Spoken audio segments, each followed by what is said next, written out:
Un científico con décadas de investigaciones publicadas documentó en laboratorio que dos cerebros pueden sincronizarse sin ningún contacto físico entre ellos. Luego desapareció. En los próximos minutos vas a entender qué encontró, por qué eso cambia lo que crees saber sobre tu propia mente y qué tiene que ver todo esto con vos. El misterio como puerta de entrada. Diciembre de 1994. Ciudad de México. Un hombre de 45 años sale de su casa y no vuelve. No hay despedida. Ese hombre tiene laboratorio en la UNAM, más de 50 libros publicados y un experimento activo. Su nombre es Jacobo Grinberg. Lo primero que hacen las personas cuando escuchan esto es clasificarlo. O es un genio incomprendido o es un charlatán de nueva era. Esa clasificación rápida es exactamente el mecanismo que él estudió durante 20 años. La mente busca categorías conocidas porque lo desconocido genera ansiedad. Y Grinberg se pasó la vida estudiando precisamente eso, los límites de lo que el cerebro humano puede percibir, construir y transmitir. En este video no vas a encontrar ni agiografía ni descarte fácil. Vas a encontrar los datos, las publicaciones, los experimentos y las preguntas que quedan abiertas.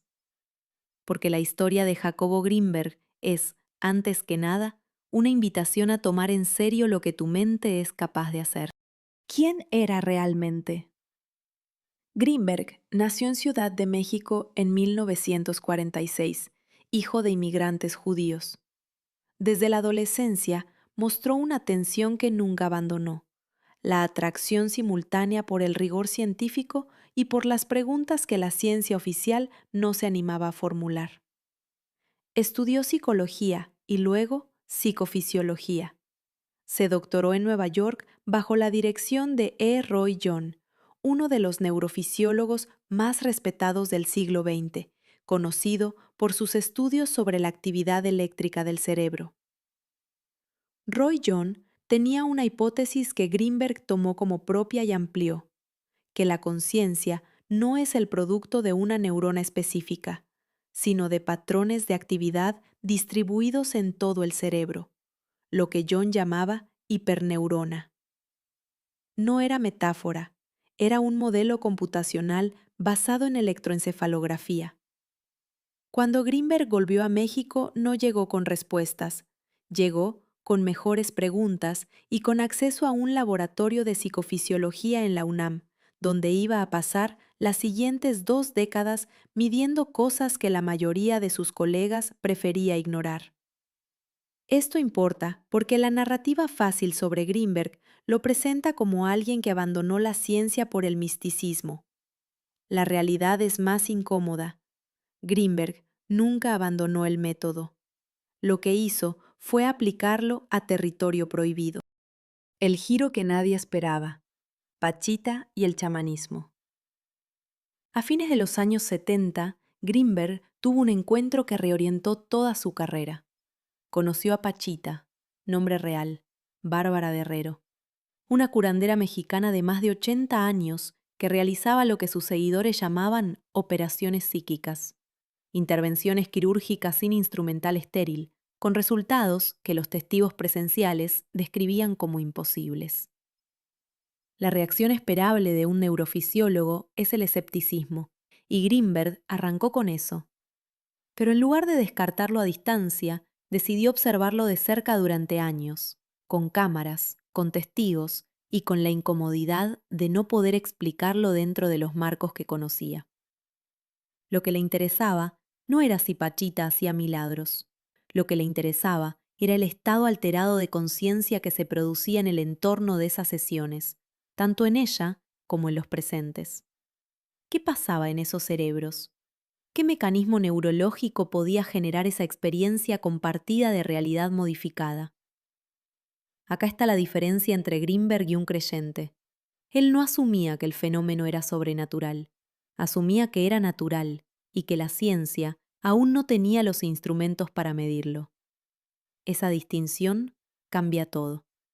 Sus años de trabajo con chamanes mexicanos, mazatecas, huicholes, curanderos de diversas tradiciones, no eran turismo espiritual. Eran observación sistemática de estados de conciencia no ordinarios que él luego intentaba replicar y medir en condiciones de laboratorio. La teoría sintérgica.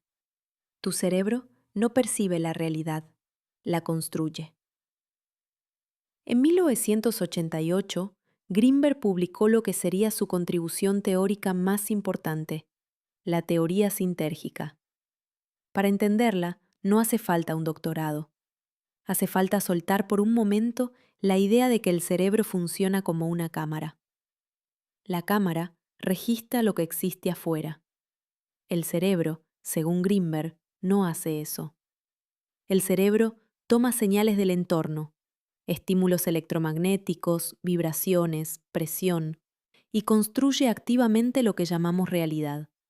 No percibe, fabrica.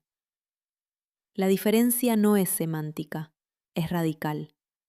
El concepto central de la teoría es la cintrilla, una estructura hipotética de campo neuronal que actuaría como interfaz entre el cerebro y lo que Grinberg llamaba el campo preespacio, una dimensión de información pura que precede a la experiencia sensorial.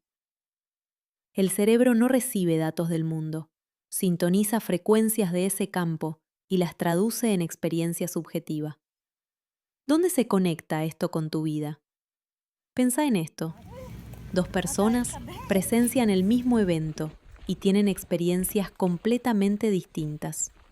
No porque una mienta, sino porque cada cerebro construyó una realidad diferente a partir de los mismos estímulos.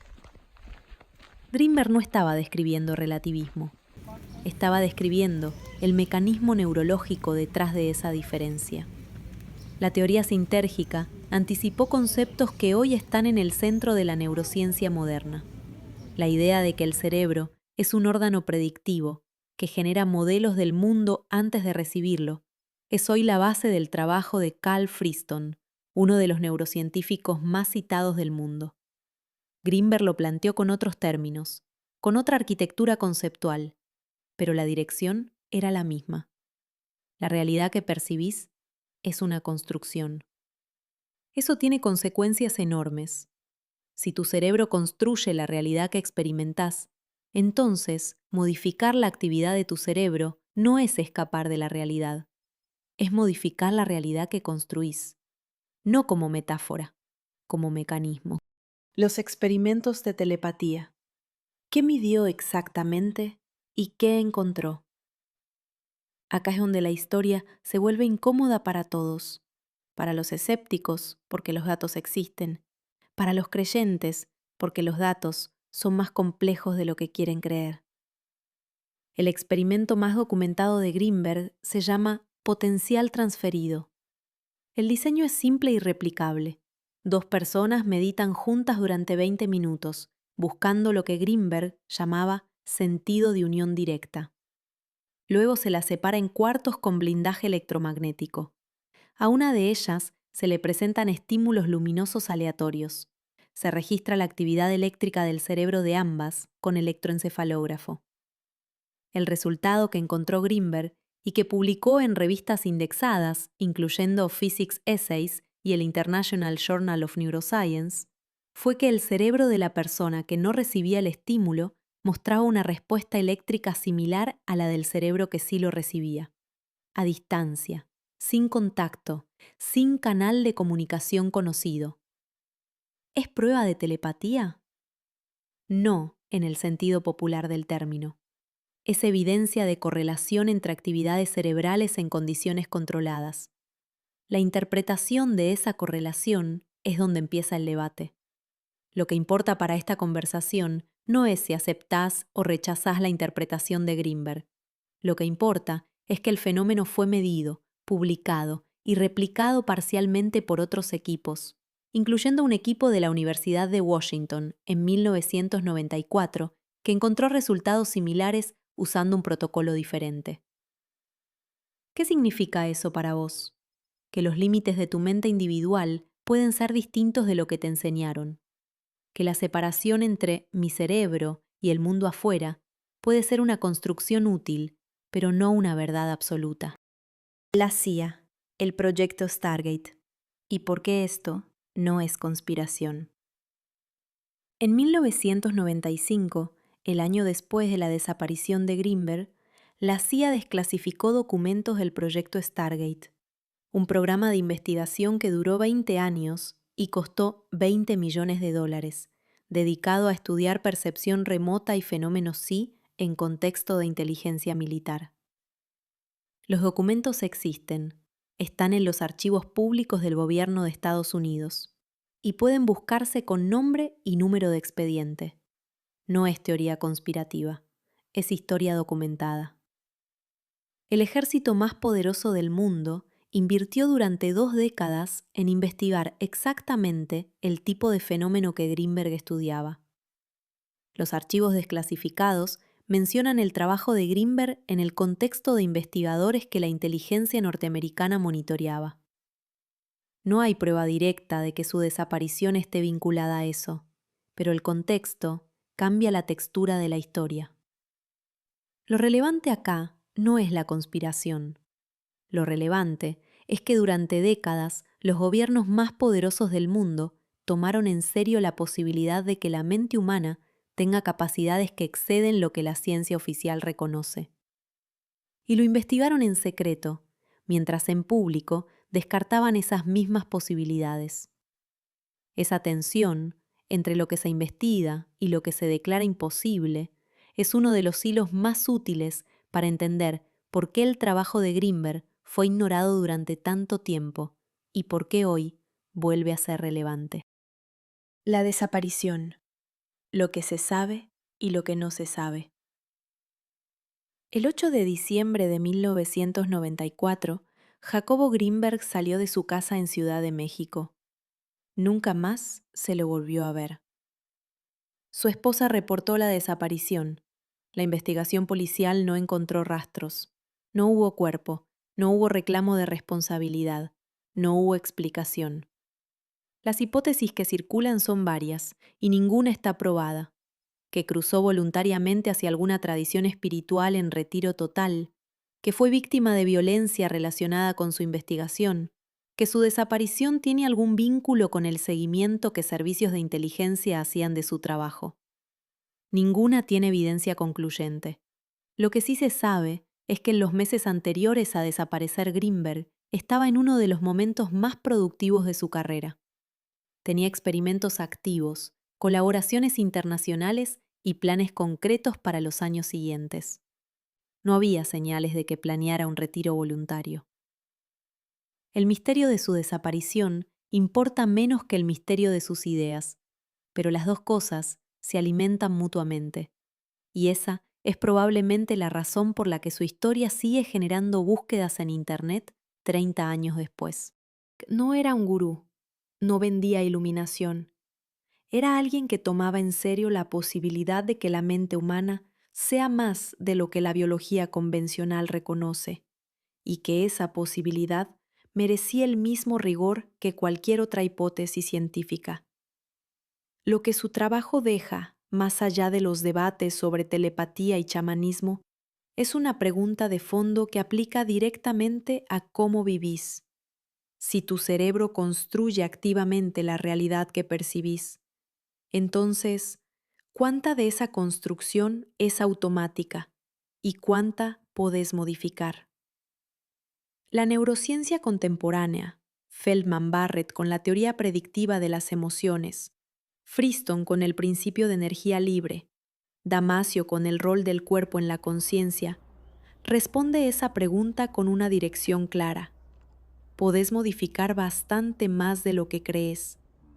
El entrenamiento de la atención, la exposición deliberada a experiencias nuevas, la regulación del estado interno, todo eso tiene correlatos neurológicos medibles. Greenberg llegó a esa misma conclusión por un camino distinto. Si algo te quedó de este video, es esto. La frontera entre lo que tu mente puede y lo que crees que puede no está donde te dijeron que estaba. Esa es la pregunta que vale la pena hacerse, y la única forma de responderla es empezar a explorar. Si este video te gustó, compartilo y suscríbete. Hasta el próximo video.